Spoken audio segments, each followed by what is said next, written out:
This family story is really God's hand through the tough times. We weren't sure if my dad was even going to make it. I need you to breathe into this as deeply as you can. You're turning blue.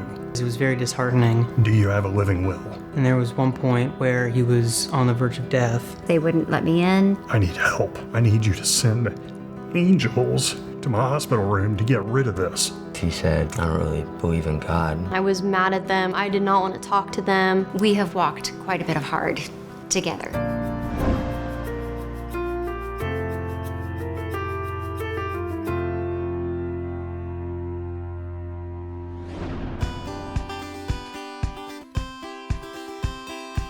The most loving parents I can ever imagine. An amazing dynamic between both of them. They both understand their roles in the family according to the Bible, and they live it out to their fullest. My dad, he's very funny. He's more relaxed, a goofball. He makes jokes all the time. He's a very good example of what a man should look like. I have an amazing relationship with him. We'll joke around, but we're serious when we need to. We'll have deep conversations. He's always cracking jokes. He always comes to my sports games. Same with my mom. I don't think she's ever missed one. The finest man I know. See, I knew I was gonna cry. We have walked quite a bit of hard together, and he is a rock, and he puts up with me, which I appreciate. Seems to like me still after all these years, which I really appreciate. She's very loving. She's a very godly woman, and she's a really good example to me of how I should be. She is not nice, she is kind, so it's not a front. She truly cares about everybody. She'll also give it to you straight on any issue you're having and will help you get through it. The best person I've ever met. She's got an incredible capacity to love other people. She's changed my life forever for the better. And I think that's probably true of almost everybody she meets.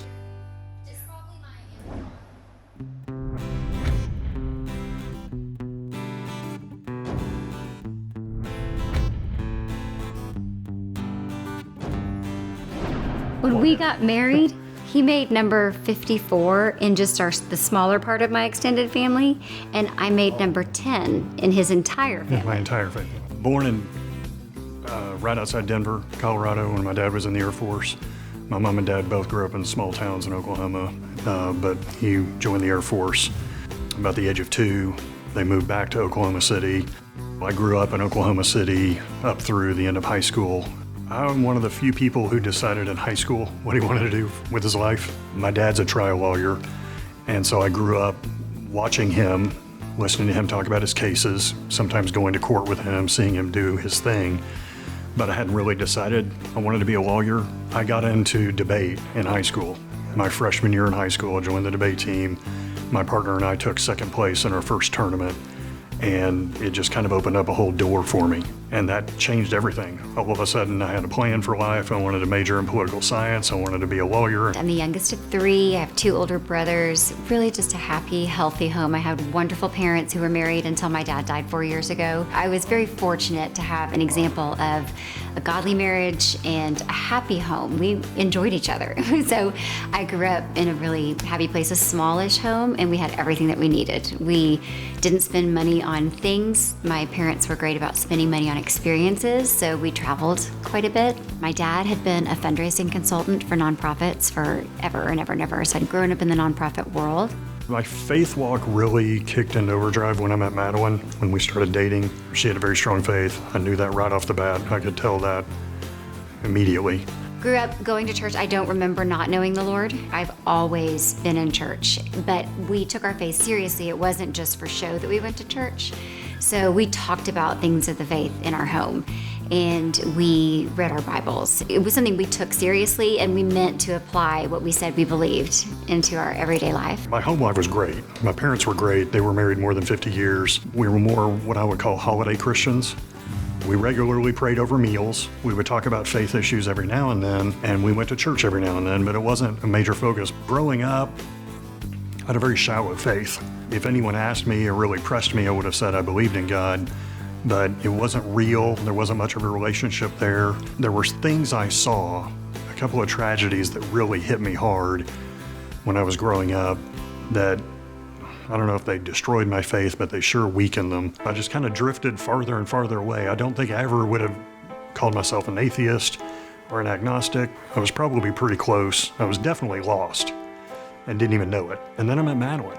He is a lawyer and he was working at a law firm. He just knew some of the people that I knew. So we had those mutual friends, and then the Lord wrote the story from there. We hit it off immediately. We had a lot of things in common. We had a lot of fun on our early dates. Something wasn't computing with me because she's really smart and she's got this strong faith. I went to Vanderbilt. I double majored in French and political science, and I minored in linguistics. I loved it. If I could have had a triple major, I would have also majored in linguistics. And I went and got into fundraising because fundraising is really just telling stories. And when you believe in a cause, it's just telling a story. Back then, those two things just didn't go together. I had gone through years and years of school with professors who put up this false conflict between religion and reason, faith and facts. I get to know her better, and it didn't take long for me to start asking some of these questions that I'd had. How do you square things that science is telling us versus what we read in the Bible? The home run question for me was the tragedies I'm seeing with some of my friends growing up, the theodicy type questions, really looking for answers. I really want her thoughts. I really want to know why it is she believes, even though she knows these questions are out there. I never asked her a question she had not thought of before. It was refreshing because there were times when she didn't have the answers. She freely admitted there are going to be certain things that happen in this world. We're going to have certain questions that we may never get answered here, and I'm okay with that. When I was 29 years old, we were engaged, about to be married, and I definitely remember surrendering and accepting Jesus as my Lord and Savior. He's the only thing that can save me.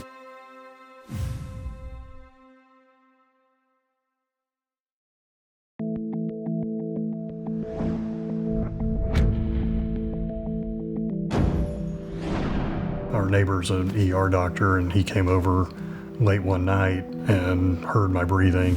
He drove me to an ER in the middle of the night. I get in there, the first thing that a nurse says to me is, "Do you have a living will?" She puts a big oxygen mask on me, ties it tight, and says, "I need you to breathe into this as deeply as you can. You're turning blue." I don't remember much for the next week. There were days on end when I didn't see a doctor. It was very bizarre. Nurses would come in and check on me. I would get food. Didn't seem to be a plan. It didn't matter that I wasn't sick. I could test negative 37 times. They wouldn't let me in. I had no visitors for 16 days. I was in the fraction of 1% of people who got just a horrific case of COVID that then turned into COVID double pneumonia. And they're talking to him about putting an event. And I knew enough to say no, but I'm having to track people down because they won't let me go there to tell them, you may not put him on an event. I don't approve of that, and he can't make his own decisions right now because he can't even, he doesn't remember anything about that first week. I was completely out of it. She said, "I never ask you to do something for me, but I'm asking you to do this. You need to ask for a transfer." So I asked for a transfer, which set off all kinds of alarm bells at the hospital where I was. The next day, I saw 5 doctors before noon. All of a sudden, I'm getting all this attention. All of a sudden, I've got a plan. But my lungs were in terrible shape. They had really suffered badly. My left lung partially collapsed, and they had to put in a chest tube. The day that I was going to be allowed to go, finally, there was somebody who shouldn't practice medicine who put a chest tube in to solve his collapsed lung. And it was completely medically the wrong way to do it. It was a really hard situation. We weren't sure if my dad was even gonna make it. Every day, like after school, I remember asking my mom, like, "Hey, how's dad? Like, is there any update? Is there anything going on?" And most of the time she didn't know or wouldn't be anything good, so she wouldn't want to tell us. She told us the information, but she acted like it wasn't that bad, which I think was the right decision. My mom didn't want to give all the kids in the house the information because it was very disheartening. And there was one point where he was on the verge of death. I tell them what they needed to know. There were a few times I hung up the phone with him and I thought I might never talk to him again on this side of heaven.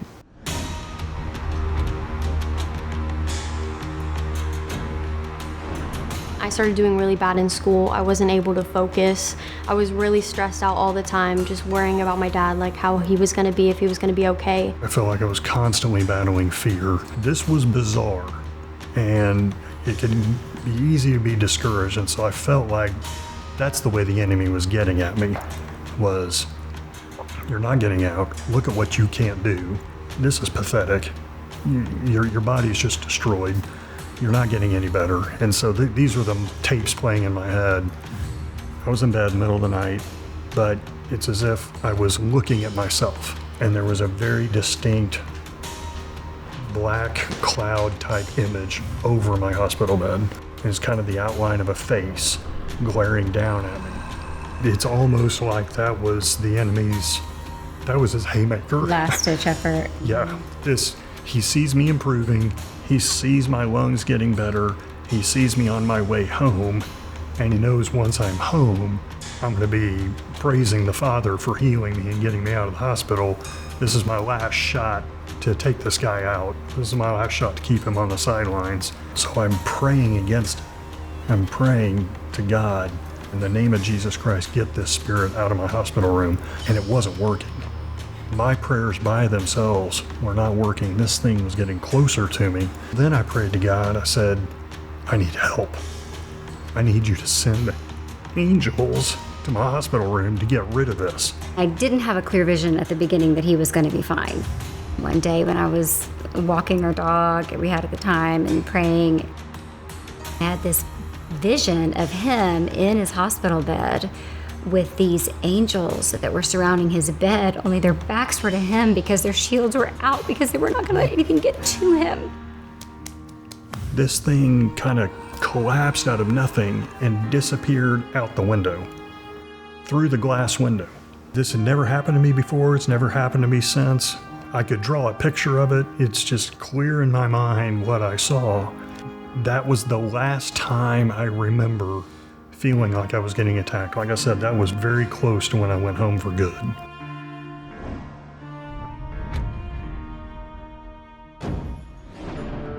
The last time they saw him, he went in, this strapping big man. 196 pounds. He comes out, his hair's falling out. He's got this 159. massive rash on his back. He's lost 37 pounds. Can't walk across the room, can't come up the stairs, can't do anything, is in bed all day. It was after that when they realized he could have died.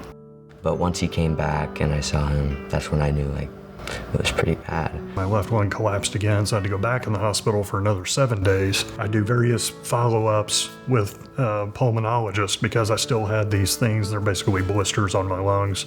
And if any of them popped, I'm right back in the hospital with a collapsed lung. The doctors in the hospital said, we can't treat these. We cannot heal these. There's a pocket of air in your left lung that we can't reach with one of these chest tubes. Either you get a miracle that heals your lungs, or you're going to have this life-altering surgery.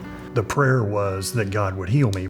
We go for these weekly checkups with a pulmonologist with a chest x-ray, and each and every time he says, you're getting better, things are stabilizing, and then about 3 weeks after I'm home from the hospital for good, he takes out the last of the chest tubes because these blisters had started to go away, had started to heal, and this mysterious pocket of air that they couldn't reach with a chest tube had disappeared.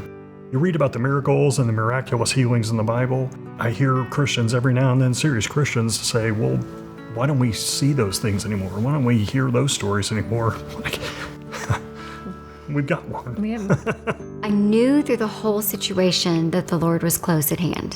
What he kept telling me the whole time when I would pray was, trust me.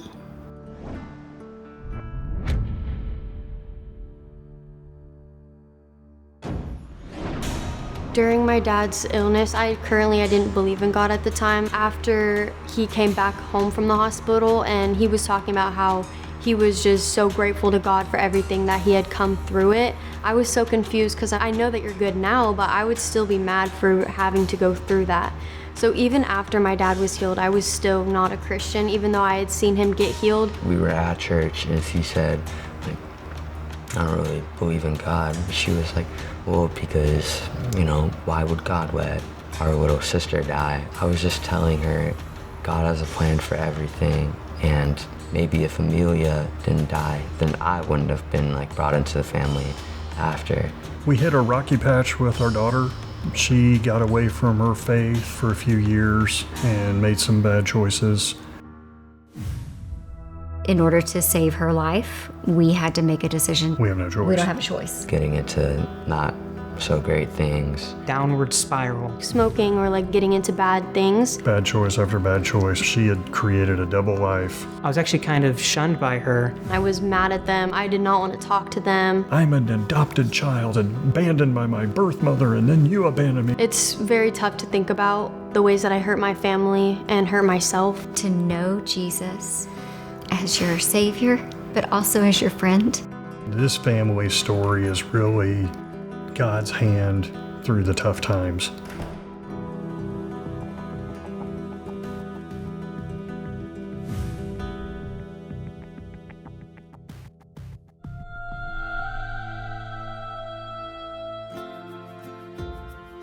God is love, and love comes from God. In 1 John, the Bible tells us that God is not only all-loving, but that He actually is love itself. The heart of the Parent Compass television show is to bring the transforming love of God to families everywhere.